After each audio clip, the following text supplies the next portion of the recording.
আসসালামু আলাইকুম রহমতুল্লাহ। গোলাম মাওলা রনি ভদ্রলোককে আমি অনেক আগের থেকে চিনি, ফলো করি। আমি আরেকদিন বলছিলাম যে উনি ইউটিউবে আসার আগের থেকেই, যখন থেকে উনি পত্রিকায় লিখতেন তখন থেকেই ওনার লেখনী আমি পড়তাম। ওনার লেখা পড়ার জন্য আমি পত্রিকা কিনতাম। আমার পত্রিকা কেনার সামর্থ্য ছিল না নিয়মিত, কিন্তু ওনার লেখা পড়ার জন্য পত্রিকা কিনতে গিয়ে এই পত্রিকা পড়ার একটা অভ্যাস তৈরি হয়ে গেছিল। তো যাই হোক, তো উনি যখন জেলে গেছিলেন, তো জেল থেকে আসার পরে উনি যা কিছু বলতেন, লিখতেন, এগুলা সুকৌশলে এই আওয়ামী লীগের বিরুদ্ধে যাইতো। মানে আর আওয়ামী লীগ আর এন্টি আওয়ামী লীগ, অর্থাৎ ওনার এই লেখা এবং আলোচনা দেশের পক্ষে থাকতো। আওয়ামী লীগের বিরুদ্ধে যাওয়া মানে দেশের পক্ষে থাকা, এই কথাটা বুঝতে হবে। কারণ আওয়ামী লীগ তো দেশ বিরোধী শক্তি। এটা তো ভারত দ্বারা সৃষ্ট একটা দল, সেটা লম্বা ইতিহাস। ইতিহাসের বইগুলো পড়লে এগুলা জানা যাবে, পাওয়া যাবে। আওয়ামী লীগ সৃষ্টি হয়েছেই বাংলাদেশকে ভারতের দখলে নেওয়ার জন্য। তো গোলাম মাওলা রনির এই লেখা আলোচনা দেশের পক্ষে ছিল। হ্যাঁ, এখন কি দেশের বিরুদ্ধে না, আমি এটা বলতেছি না। উনি নিঃসন্দেহে দেশপ্রেমিক। আমি বিশ্বাস করি উনি দেশের পক্ষেই থাকবে, আছে, থাকবে। কিন্তু এখন উনি ওনাকে জেলে যাওয়ার পর থেকে কিন্তু উনি বেশি পরিচিতি পাচ্ছে দেশের মধ্যে। একজন সাধারণ এমপি তো এত পরিচিত হয় না। 2009 সালের পার্লামেন্টে আওয়ামী লীগের যত নেতা ছিল, এমপি ছিল, এই এখনো কয়জনকে কে চিনে? যারা 3 বার 4 বার এমপি ছে এমন ব্যক্তি আছে আমরা অনেকে চিনি না, কিন্তু গোলাম মাওলার অনেকে এই দেশের মানুষ মোটামুটি চিনে। আমি যেটা আগে বলছিলাম যে সে জাতীয় নেতা নয়, কিন্তু তার একটা জাতীয় পরিচয় আছে। মানে তাকে মোটামুটি বাংলাদেশের রাজনৈতিক সচেতন মানুষ যারা, তারা সবাই গোলাম মাওলার অনেকে চিনে, ব্যক্তি হিসেবে চিনে, জানে। এখন এই গোলাম মাওলা রনি জুলাই বিপ্লবের পর, এখন সে যেহেতু বিএনপির মানুষ, বাস্তবে সেটা স্বাভাবিক। আমি জামাত ইসলাম করি, আমি জামাতের পক্ষে কথা বলবো। যে বিএনপি করে সে বিএনপি করে কথা বলবে। কিন্তু কেন তাকে নিয়ে, মানে আমি একটু কথা বলতেছি। সে গতকাল একটি আলোচনায় বলতেছে যে যারা আওয়ামী লীগের মধ্যে যারা গালাগালি করে, যারা গালি দেয়, তারা জামাতের এজেন্ট। মানে জামাত ইসলাম তাদেরকে কৌশলে আওয়ামী লীগে ঢুকাই দিছে। যারা চোখ লাল করে তাকায়, মানে তারা রাজাকার। হ্যাঁ, জামাত সেই ধরনের কথাগুলো আপনারা যারা ওনার আলোচনা শুনেন তারা নিশ্চয়ই শুনছেন। মানে সে বলতেছে আওয়ামী লীগের মধ্যে যারা গালি দেয়, মানে সে বলতেছে এই যে আমির হোসেন আমু, তুফাইল আহমেদ, এরা কখনো করে গালি দিছে? মানে গালি দেয় নাই তো। আর যারা গালি দেয়, মানে উনি আরো বলছে যে বিএনপি আর আওয়ামী লীগের মধ্যে মানে গালাগালি করে এরকম কেউ নাই। উনি ওনার মতো করে খুব কৌশলে মানে উনি বুঝাতে চাইতেছে যে জামাত ইসলামের এজেন্টগুলা আওয়ামী লীগের মধ্যে ঢুইকা আওয়ামী লীগকে ধ্বংস করছে। তারপরে এই যে গালাগালি করে এগুলা জামাত, এই ধরনের। মানে উনি বুঝাতে চাইতেছে যে আওয়ামী লীগ যেই মানে যে খারাপ লোকগুলা এগুলো মূলত জামাত।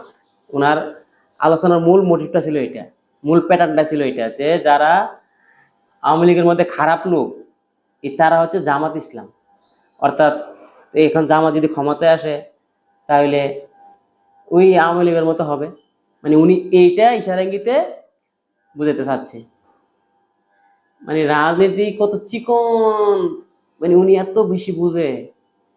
এখন যেহেতু উনাকে আমি ফলো করি, উনার ছাত্র, উনি উনি তো আমার অঘোষিত শিক্ষক। তাহলে উনি যদি শিক্ষক হয় তো উনাকে আমি যদি ফলো করি, তা আমিও তো উনার এই চিকন বুঝগুলো কিছুটা বুঝবো, তাই না? উনি খুব কৌশলে মানে জামাতের বিরোধিতা করতেছে। বিরোধিতা করবে কি করবে না সেটা নিয়ে আমার আলোচনা না, উনি অবশ্যই বিরোধিতা করবে। যেহেতু উনি বিএনপি করে, উনি 100 বার জামাতের বিরোধিতা করবে, করা উচিত। কিন্তু বিরোধিতা এরকম এত একবারে হ্যাংলা টাইপের কেন? মানে বিরোধিতার কোনো মান থাকবে না, একটা বিরোধিতার একটা কোয়ালিটি থাকবে না? বিরোধিতা এরকম এই ডায়রিয়া রোগীর মতো হবে কেন? মানে যা তা বললে আর বিরোধিতা করতে হয়?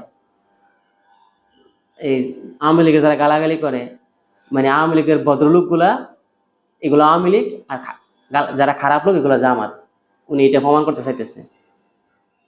তা আমি যদি ওনাকে প্রশ্ন করি যে স্যার, তো হাসিনা কি ধরনের, কি ভদ্র না অভদ্র, মানে কি ধরনের আওয়ামী লীগ? যদি প্রশ্ন করার সুযোগ থাকতো তাহলে বেশি করতাম যে স্যার আপনি একটু বলেন তো এই হাসিনা কোন ধরনের আওয়ামী লীগ, কি ভদ্র আওয়ামী লীগ না অভদ্র আওয়ামী লীগ? আমার এই প্রশ্নটা করতে না খুব ইচ্ছে করতেছে। আমি ছোট মানুষ, সমাজের সব দিক দিয়েই ছোট, আমার কোনো কথা কোনো প্রশ্ন তার ওনার কানে পৌঁছাবে না, তারপরে বলতেছি। আসলে রাজনীতি করতে গিয়ে এত হ্যাংলা হইতে হয় না, এত নিচে নামতে হয় না। আপনি গোলাম মাওলা রনি যদি আমরা বুঝে ফেলি আপনার এই মানে কূটকৌশল, এই ফালতু রকমের এই ন্যারেটিভ বা হ্যাংলামি, হ্যাঁ, এই ফালতু রকমের প্রতারণা, এগুলো আমরা বুঝেই ফেলি, তাহলে এটা আপনার রাজনীতি থাকে? আর রাজনীতি থাকে না তো। জামাত ইসলামের বিরোধিতা করার অনেক সুযোগ আছে। আমি জামাত ইসলামের যদি বিরোধিতা করি, আপনার সাথে ভালো মানের বিরোধিতা করতে পারবো। আমি জামাতের বিরোধিতা করলে জনগণ এটা গ্রহণ করবে। কিন্তু আপনি কি ফালতু রকমের বিরোধিতা করেন? আপনার বিরোধিতা শুধু আপনার দলের লোকেরা পছন্দ করলে চলবে না তো।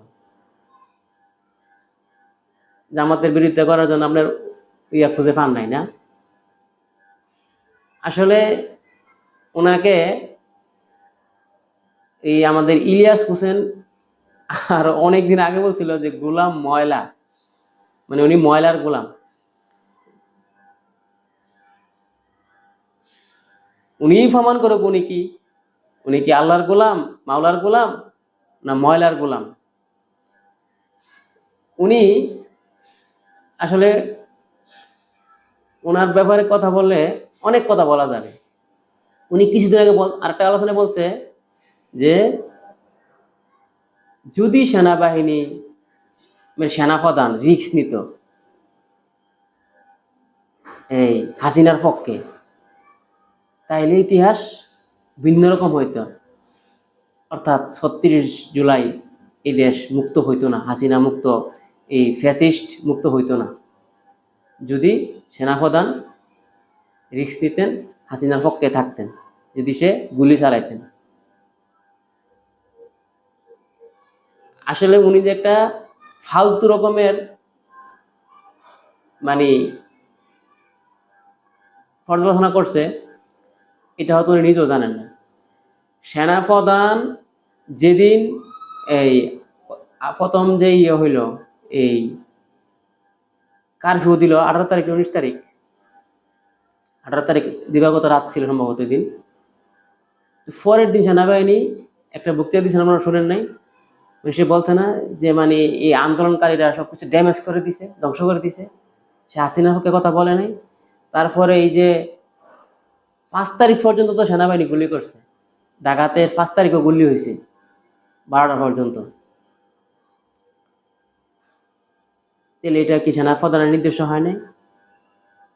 3 তারিখ যে জুম মিটিং হয়েছে সেনাবাহিনীর মধ্যে, একটা এই সমস্ত অফিসার জেনারেলদেরকে নিয়ে, সেইখানে মধ্যম সারির সেনা অফিসাররা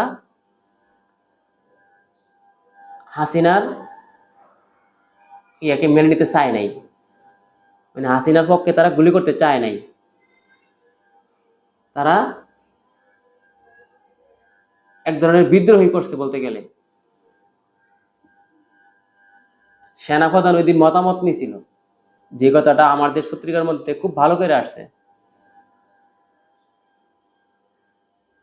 সেনাপ্রধান ওই দিন যদি সাধারণ সৈনিক এবং মধ্যম সারির অফিসাররা এবং আরো কিছু উচ্চপদস্থ জেনারেলরা যদি সেনাপ্রধানকে সমর্থন দিত, নিঃসন্দেহে সেনাপ্রধান সে আরো ধ্বংসলীলা চালাইতো। সেনাপ্রধান বাধ্য হয়েছে, কারণ আমরা যারা রাস্তায় নামছি আন্দোলনের সময়, এই যে সারা দেশে যে আন্দোলন হয়েছে, মানুষ মারা গেছে, এর বেশি অধিকাংশ মানুষ সেনাবাহিনীর গুলিতে মারা গেছে। সেনাবাহিনী হেলিকপ্টার থেকে গুলি করছে। এই তাহলে সে রিস্ক নিল না কেমনি? সে তো অবশ্যই রিস্ক নিছে, সে রিস্ক নিয়ে চেষ্টা করছে। তো সে চেষ্টা করে যে 2 দফা কারফিউ দিছিল, সে দ্বিতীয় দফা কারফিউতে তারা ব্যর্থ হয়েছে। দেখছে যে সেনাবাহিনীর স্বতঃস্ফূর্ত সমর্থন আসতেছে না হাসিনার পক্ষে, সেনাপ্রধানের পক্ষে। এই সমর্থন না আসার কারণে সে হাসিনার কাছে যে মানে লাস্ট পর্যন্ত মানে হয়তো হাসিনাকে পরামর্শ দিচ্ছে যে সেনাবাহিনীর গুলি চালাতে রাজি হচ্ছে না। সেনাবাহিনী কি করে নাই, ওই কারফিউর সময়টাতে তারা ব্লক রেড দিয়া বিভিন্ন জায়গাতে সেনাবাহিনী, র্যাব, পুলিশ মিলে ব্লক রেড দিয়া রাত্রেবেলা গ্রেপ্তার করে নাই। তারা এই যে হেলিকপ্টারে গুলি করছে, এই যে ইউনাইটেড নেশন জাতিসংঘের যে লোগো, এই লোগো সম্বলিত এই হেলিকপ্টার থেকে তারা গুলি করছে, মানুষ মারা গেছে, এগুলা তো ভিডিও আছে। উনি কি ধরনের ক্রিমিনাল মানুষ এই গোলাম মাওলা রনি? সে বলতেছে সে আওয়ামী লীগের সময় নির্যাতিত, সেও কিন্তু আওয়ামী লীগের সময় অনেক সাফার করছে। সালমান এফ রহমানের সাথে তার দ্বন্দ্ব, সেটা অভ্যন্তরীণ কুন্দল, সেই কুন্দল ভিতর থেকে বাহিরে আসছে। দলের একটা বড় অংশ গোলাম মাওলা রনির বিরুদ্ধে চলে গেছে, তাকে জেলে ঢুকাইতে হবে এই ধরনের একটা। তারপর গোলাম মাওলা রনি জেলে গেছে, জেল খাটছে, জেল থেকে বের হয়েছে। তারপর সে দীর্ঘদিন নীরব ছিল, দেখছে থেকে আওয়ামী লীগ ডাকতেছে না। সে বুঝতে পারছে হয়তো মানে তাকে আওয়ামী লীগ আর ছাড়ছে না বা যায় কিছু। এক পর্যায়ে সে 18 সালে নির্বাচনের ঠিক আগ মুহূর্তে সে বিএনপিতে এসে এই যোগ দিছে। তারপরে তো আমরা বিশ্বাস করি, যেহেতু আওয়ামী লীগের বিরুদ্ধে উনি যে কথা কৌশলে বলতো, আওয়ামী লীগ তো ওনাকে সুখে থাকতে অবশ্যই দিবে না। উনি যে আওয়ামী লীগের সময় টেকনিক্যালি নির্যাতিত হয়েছে, ফিজিক্যালি না, বিভিন্নভাবে অবশ্যই হয়েছে, অবশ্যই হওয়ার কথা, এটা আমরা বিশ্বাস করি। তো সেই জায়গা থেকে উনিও একজন মজলুম, সব ঠিক আছে, কিন্তু উনি উনার মানে যেইভাবে ওনাকে আমি একসময় ভালোবাসতাম, আমার মতো আরো হাজার হাজার মানুষ ওনাকে যে গ্রহণ করছিল, ভালোবাসতো, উনি সেই জায়গাটার থেকে দূরে সরে গেছে। সরে যেতে পারে, সেটাও সমস্যা না, কিন্তু উনি এত জঘন্যভাবে করতে হবে, মানে অপরাধের পক্ষ নিতে হবে, এত বিশ্রীভাবে হ্যাংলার মতো। উনি বলতেছে যদি সেনাপ্রধান রিস্ক নিত, সেনাপ্রধান সর্বোচ্চ রিস্ক নিয়েই তো জনগণের বিরুদ্ধে চেষ্টা করছিল 2 দফা কারফিউর মধ্যে এরা আন্দোলনকে দমন করার জন্য। চেষ্টার পরে স্বতঃস্ফূর্ত আন্দোলনকে ব্যর্থ করতে না পারার পরে তারা এক পর্যায়ে পিছু হচ্ছে এবং সেনাবাহিনীর একটা বড় অংশ যায় সেনাপ্রধানের বিরুদ্ধে চলে গেছে। তখন সেনাপ্রধান ওই এটা মেনে নিতে, জনগণের আন্দোলনকে মেনে নিতে বাধ্য হয়েছে। উনি সেনাপ্রধানকে উস্কাচ্ছে কৌশলে। হ্যাঁ, আসলে ওনার উনি ওনার কোথায় দুর্বলতা, কোথায় সমস্যা, ওই যে আমরা একটা কথা শুনি না যে হানি টেপ, ভারত কিন্তু এই জিনিসটা খুব ভালো করে পারে, হানি টেপ। এটা একটা অন্য রকমের বিষয়, যারা বোঝেন তো বোঝেনি। উনি ভারতের কাছে বন্দী হয়ে গেছে কিনা সেটা এখন মানে সন্দেহ হচ্ছে আর কি। উনি এইভাবে উলঙ্গের মতো এত হালকা রকমের বিরোধিতা উনি কেন করবেন? উনি তো অনেক ভারী জ্ঞানী রাজনীতিবিদ। উনি অনেক কৌশলে আরো সুন্দর মানে আকর্ষণীয় ভাবে চাইলে উনি এই করতে পারে, ওনার পজিশনকে উনি বিল্ড আপ করতে পারে, এত হ্যাংলামি করতে হয় না। তো যাই হোক, মানে ওনার কথা ওনারকে অনেক ভালোবাসতাম, ভালোবাসি বলেই অধিকার আছে ওনাকে সমালোচনা করার। ওনার নিয়মিত ওনার বক্তব্য শুনতাম। উনি দেশ পার্লামেন্টের এমপি ছিল, উনি একজন বড় মাপের মানুষ। সবকিছু মিলে সমালোচনা করার অধিকার আছে বলে সমালোচনা করতেছি। তো আমি চাই যে উনি এই হ্যাংলামি না করে গঠনমূলক বিরোধিতা করুক এবং এই সেনাপ্রধানের পক্ষে এইভাবে উলঙ্গভাবে না থাকাটাই ওনার জন্য সম্মানের হবে। উনি আরো অনেক আজে বাজে কথা বলতেছে।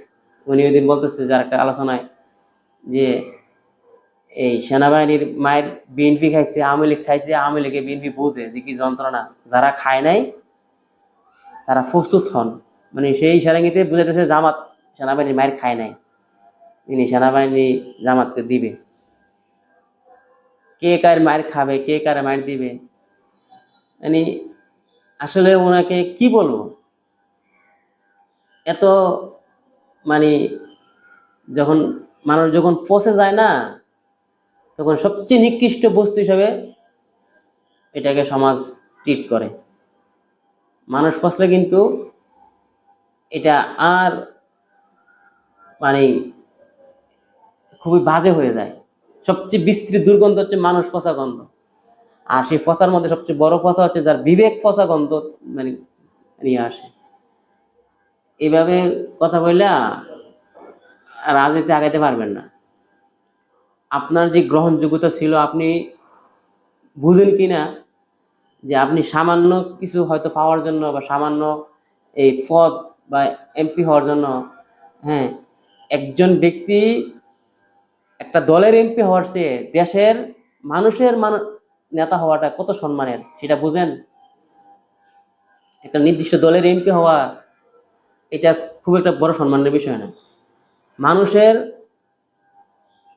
ভালোবাসা নিয়ে বেঁচে থাকা, মরে যাওয়া, এটা অনেক বড় সম্মানের, গৌরবের। আল্লাহ আপনাকে বোঝার তৌফিক দান করুক। আসসালামু আলাইকুম ওয়া রাহমাতুল্লাহি ওয়া বারাকাতুহু।